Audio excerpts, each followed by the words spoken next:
آستان عالیہ لوہار شریف کے سجادہ نشین حضرت قبلہ پیر محمد صادق صاحب نے جو کچھ فرمایا اور مفتی اعظم پاکستان حضرت علامہ مفتی مجیب الرحمان صاحب نے جو کچھ فرمایا، سب سے پہلے تو میں اس کی تائید کرتا ہوں، اور اس کے بعد یہ گزارش کروں گا کہ یہ مسئلہ بڑا پرانا مسئلہ ہے اور حضرت پیر احمد زمان رحمۃ اللہ علیہ کے زمانے سے اٹھایا گیا۔ حالانکہ حضرت پیر احمد زمان رحمۃ اللہ علیہ کی تو وہ ذات گرامی تھی کہ جن کے لیے حضرت اس آستانے کے موری سے اعلیٰ حضرت محمد زمان رحمۃ اللہ تعالیٰ علیہ نے فرمایا تھا اور اشارت دیا تھا کہ یہ آنے والی ایک ذات ہوگی جو مجھ جیسی ہوگی اور مجھ جیسا فیض پہنچائے گی وہ، اور یہ بھی فرمایا تھا آپ نے کہ آدھا نام اس کا میرے ساتھ رکھنا، میرے نام کے ساتھ رکھنا، احمد زمان، آپ کا نام محمد زمان تھا۔ اور جن کی دستار بندی خود حرمین شریفین میں ہوئی، اور حرمین شریفین کے بڑے بڑے اولیاء کرام نے جن کے سر پر دستار باندھی ہو، ان کے لیے یہ تصور بھی نہیں ہو سکتا کہ وہ غیر شرعی کام کریں گے۔ انہوں نے جب یہ اعلان کیا کہ خود بھی حج کے لیے جاتے تھے آپ، لیکن فرمایا کہ 9 تاریخ کو یہاں آ کر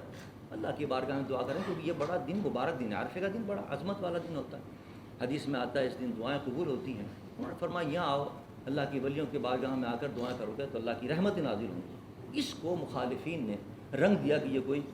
حج کر رہے ہیں اور اس تاریخ کو تو حج ہوتا ہے، حالانکہ آپ نے باقاعدہ اشتہار شائع کیے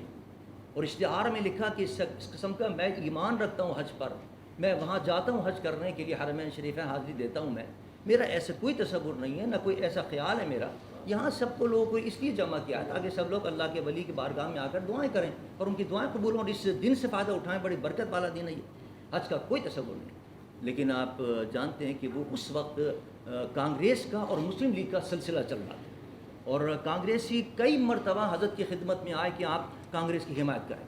حتیٰ کہ مہاتما گاندھی آپ کے پاس آیا اور اس نے کہا کہ آپ حمایت کریں ہماری، آپ نے انکار فرما دیا۔ پھر وہ جو ایک تحریک اور چلی تھی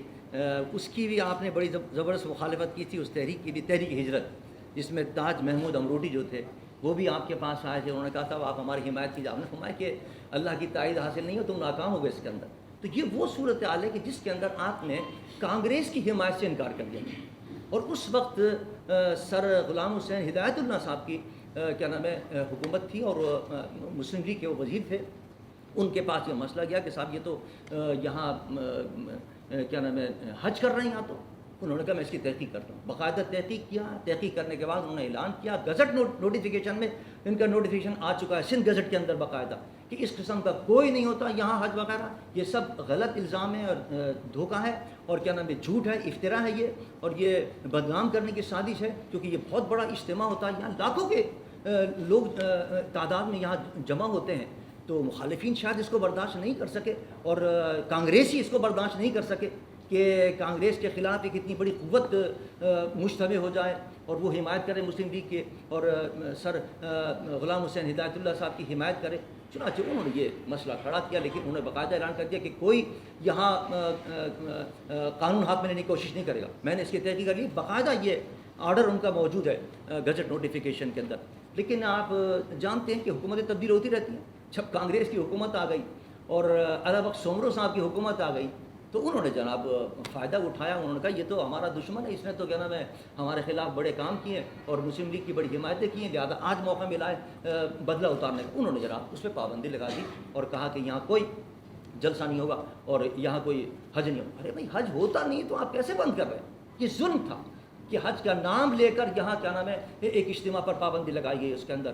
اور پھر اس کے بعد باقاعدہ کیس ہوئے، اس کے بعد باقاعدہ عدالت میں گئے، عدالت نے فیصلے کیے، عدالت کے فیصلے موجود ہیں، حضرت کے پاس تمام موجود ہے، حضرت نے آج تقسیم کیے وہ تمام فیصلے پیر صاحب قبلہ نے، عدالت کے فیصلے موجود ہیں کہ یہاں کسی قسم کا کوئی حج نہیں ہوتا ہے اور یہ سب دھوکہ ہے اور الزام ہے اور بہتان ہے یہ۔ لیکن بہرحال وہ ایک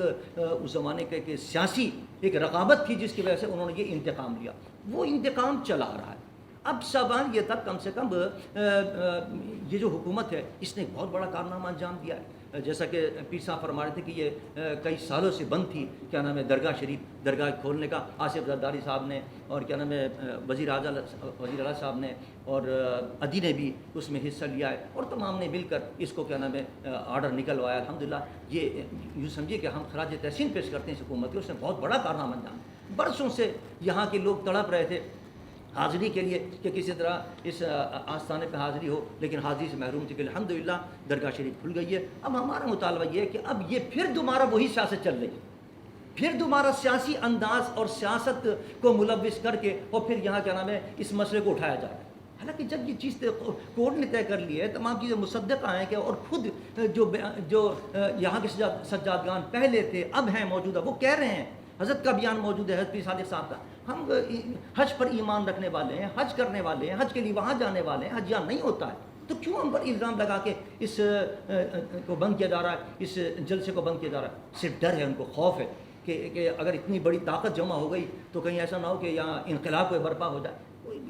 ظاہر بات ہے کہ روحانی انقلاب ہے، یہ ایک اصلاح کا ایک طریقہ ہے، یہاں لوگ جمع ہوتے ہیں، لہذا یہ مطالبہ صحیح کیا مفتی صاحب نے کہ یہاں دفعہ 144 ختم کی جائے اور یہاں باقاعدہ جلسہ کیا جائے۔ ہم اس کی گارنٹی لیتے ہیں کہ یہاں کوئی اس قسم کا غیر شرعی کام نہ ہوا ہے نہ ہوگا انشاءاللہ کبھی بھی۔ بعض کیا نام ہے مسالک کے جو سربراہ تھے اور جو قائدین ہیں، انہوں نے بھی یہاں کے پروپیگنڈے سے متاثر ہو کر ایک بیان جاری کر دیا۔ جمعیت اہل حدیث کے جو مرکزی رہنما ہیں علامہ اعتصام الہی ظہیر، انہوں نے ایک بڑی سخت ترین تقریر کر دی کہ صاحب وہاں خانہ کعبہ بھی بنا ہوا ہے اور وہاں زمزم بھی ہے اور وہاں صفا مروہ بھی ہے اور وہاں عرفات بھی ہے، اور تقریر کر کے اور پھر مجھے ٹیلی فون کرتے ہیں مجھ سے کہتے ہیں کہ صاحب آپ میری مدد کیجئے۔ میں نے کہا کیا مدد کریں آپ کی؟ تو کہنے لگے کہ وہاں تو حج ہو رہا ہے وہاں، اور آپ کیا نام ہے ہمارے ملی یکجہتی کونسل کے صدر ہیں، اور ملی یکجہتی کونسل کے اندر تو ہم بھی موجود ہیں اور تمام مسالک کی تنظیم موجود ہیں، اہل حدیث بھی ہیں، اہل تشیع بھی ہیں اور دیوبندی بھی ہیں، اہل سنت کی تمام تنظیم موجود۔ پاکستان کی سب سے بڑی تنظیم ہے ملی یکجہتی کونسل، جو میرے قائد حضرت علامہ شاہ احمد درانی رحمۃ اللہ تعالیٰ نے بنائی تھی، اور اس وقت بھی الحمدللہ پاکستان میں فرقہ واریت کو ختم کرنے کے لیے اہم کردار ادا کر رہی ہے وہ تنظیم۔ تو انہوں نے کہا آپ ہمارے بھی صدر ہیں، یہ الفاظ تھے ان کے اعتصام الہی ظہیر صاحب کے کہ آپ ہمارے بھی صدر ہیں، تو آپ کم سے کم یہ ہماری مدد تو کیجیے، وہاں حج رکوائیے۔ میں نے کہا آپ کو کس نے کہا ہے کہ وہاں حج ہوتا ہے؟ نہ کبھی وہاں حج ہوا ہے، نہ اب ہو رہا ہے، نہ انشاءاللہ کبھی وہاں حج ہوگا، بلکہ حج تو بہت دور کی بات ہے، کوئی غیر شرعی کام الحمدللہ وہاں نہیں ہوتا، کوئی غیر شرعی۔ حالانکہ دوسرے عرصوں میں آپ نے دیکھا ہوگا کہیں کیا نام ہے کوئی میلہ لگتا ہے، کہیں کچھ ہوتا ہے، کہیں کچھ ہوتا ہے، لیکن الحمدللہ یہاں کے عرس کے اندر بھی اتنے، میں تو شروع سے شرکت کرتا آیا ہوں، آپ کے دادا اور والد کے زمانے سے یہاں عرس میں حاضری دیتا رہا ہوں، الحمدللہ کتنا پرسکون اور کتنا ایمان افروز محفلیں ہوا کرتی تھی یہاں، اور کس طرح شریعت کے مطابق محفلیں ہوا کرتی تھی یہاں۔ الحمدللہ میں نے ان سے کہا کہ یہاں کوئی اس قسم کا نہیں ہوتا، اور اگر آپ کو یقین نہیں آئے تو میں نے ان سے کہا کہ آپ میرے ساتھ چلیں اور وہاں مجھے بتائیں کہ کون سا وہ جعلی کعبہ ہے، ہم آپ مل کر اس کو کعبے کو جناب گرائیں گے باہر، اور آپ بتائیں یہاں کون سا کیا نام ہے آب زمزم ہے، ہم اس کو بھی گرائیں گے، ہم مل کر گرائیں گے۔ تو انہوں نے ایک بیان جاری کیا میرے اس پر، اور باقاعدہ یوٹیوب پہ انہوں نے بیان جاری کر دیا اور ٹویٹر پہ بیان جاری کر دیا ہے کہ صاحب نے، چونکہ صاحب ابوالخیر احمد زبیر صاحب نے ہمیں یقین دہانی کرائی ہے، اس لیے ہم اس مسئلے کو ختم کرتے ہیں اپنی طرف سے۔ مطلب یہ کہ ایک مسلک کے ایک مرکزی قائد نے اب اس مسئلے کو ختم کرنے کا اعلان کیا۔ مجھے بھی پتہ چلا، میں یہاں آیا تھا تو کچھ لوگوں نے بتایا کل پرسوں بھی کوئی یہاں میٹنگیں ہوئی ہیں، اس کے اندر دیگر مسائل کی اور دیگر جماعتوں کے لوگ بھی اس قسم کی باتیں کر رہے ہیں، تو مجھے یقین انشاءاللہ میں ان کے ہمارے تمام جتنی جماعتیں ہیں وہ سب ملی یکجہتی کونسل کی ممبر ہیں۔ الدعوہ کے متعلق بھی لوگ کہہ رہے ہیں کہ ان کے حافظ سعید صاحب کے کچھ لوگوں نے یہاں اس قسم کی باتیں کی ہے، حافظ سعید صاحب کی جماعت جو ہے وہ بھی ہماری ملی یکجہتی کونسل کی ممبر ہے، وہ انشاءاللہ ان سے بات کریں گے جو ان کے اہم عہدیدار ہیں۔ مجھے یقین ہے کہ انشاءاللہ جن جن کو سمجھایا جائے گا، جن کو بتایا جائے گا، وہ پیچھے ہٹ جائیں گے اس مسئلے کو انشاءاللہ، اور وہ حقیقت کو تسلیم کریں گے۔ لیکن ہمیں اب حکومت سے یہ مطالبہ کر رہا ہے کہ دیکھیے یہ تمام سیاسی امور ہوتے ہیں جس کے اندر کیا نام ہے سیاست استعمال کی جاتی ہے اور مسلک کو اور لایا جاتا ہے، خدا کے واسطے اس موقع پر اور اس حالات کے اندر، جبکہ ہماری سرحدوں پر آپ دیکھ رہے ہیں کس قدر حالات خراب ہیں، افغانستان کے اندر کیا صورت پیدا ہو چکی ہے، انڈیا کس طرح پاکستان کے خلاف سازشیں کر رہا ہے، ابھی پرسوں کس طرح حملے ہوئے ہیں کیا نام ہے چینی